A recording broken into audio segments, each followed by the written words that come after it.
Hello everyone, it's Eric Struck at Stone Valley Hobby and Games. You can find us at stonevalleygames.com. Today I want to talk a little bit about our store name, Stone Valley Games. It's actually a fantasy setting as well. So what Stone Valley is, the stone itself is an obelisk. Nobody knows how old it is, nobody knows where it's from. It's kind of always been there. And it's situated in a valley. And around this valley, over the eons, it has slowly empowered all the different tribes of people and people-like creatures, and that stone in that valley is what makes up our logo. So if you're on your cell phone, you can't really see the logo that well. If you scroll all the way to the bottom and view full sight, you'll see that Stone Valley Hobby and Games is that obelisk that's there, is the obelisk that is the fantasy setting of Stone Valley. So it's kind of all centered around that.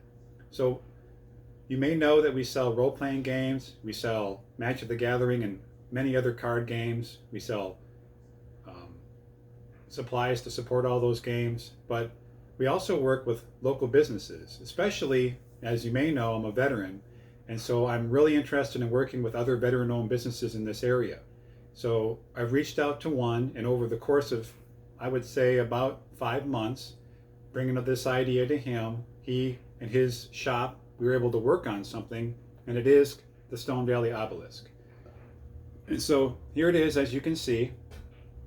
It's an obelisk, and it's a miniature that you can use in your game. One of the things I do when I'm DMing any one of many kinds of role-playing games is you'll have some downtime. You'll have a space in between big campaigns. You don't really know what to do. Well, what the Stone Valley, what the obelisk helps you do is it helps you come up with some ideas to do in those downtimes. What I've done, and you'll find this on our shop under Stone Valley Originals, it's the very first thing that we've designed and developed and we have available for sale. It comes, when you purchase this, it'll come with a card that takes you to the website that has a whole bunch of ideas that you can use this for. I'll go over a couple now. So it's a 1-inch grid, and it's kind of difficult for you to see this, but on here we have miniatures, and then you'll see how this stands up next to the other miniatures. And I wanted to make it kind of impressive, but not so imposing that you couldn't do anything else with it. So the general idea is, in the very first idea I'll talk about, this is the bastion, or the thing that is all good. So anything that is near it will eventually and slowly become more good, and will also enhance that character. So using, let's call it the very classic Dungeons and Dragons 5th edition rules, it will increase their highest ability point by 1, and if they're within the radius of this obelisk for a certain period of time, it will remain permanent. But also, every 3 rounds that they happen to be within a certain radius of this obelisk, their alignment will click 1 more toward lawful good, which could be very interesting for role-playing purposes.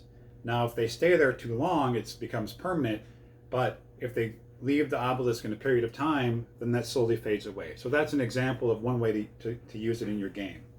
Another way to do is, if you are a little more senior characters, like you have 12th or above, and they're starting to get keeps and all that, we have another one where the obelisk is in the sub-basement of the keep itself, and the keep can plane shift, and the keep can also move around terrain.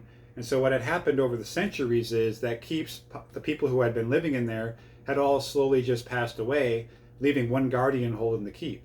So the guardian, as your heroes are wandering along, the keep will just shift in, and the door will open, and if they're brave enough to go in and check it out, they can see what happens, and the power of the obelisk inside of this keep allows it to enhance the characters and enhance the defenses of the keep, if you're into that sort of thing. So that's just 2 very quick examples of how you can take something like this, so it's not just a one-trick pony, it's something that you can use in multiple settings.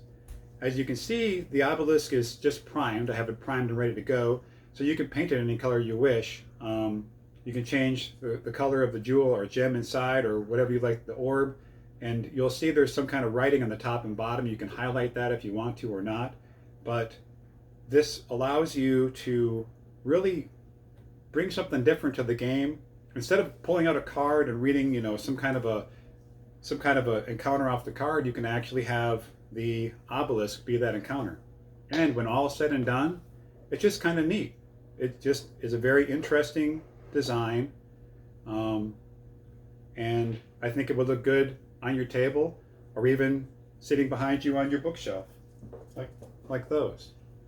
So I just want to talk to you really quick about the Obelisk and remind you that any shipment over $100 is free. And of course, as a veteran myself and a supporter of other veterans, any shipping to APO anywhere in the world is absolutely free. This is Eric Strock with Stone Valley Games. Thanks.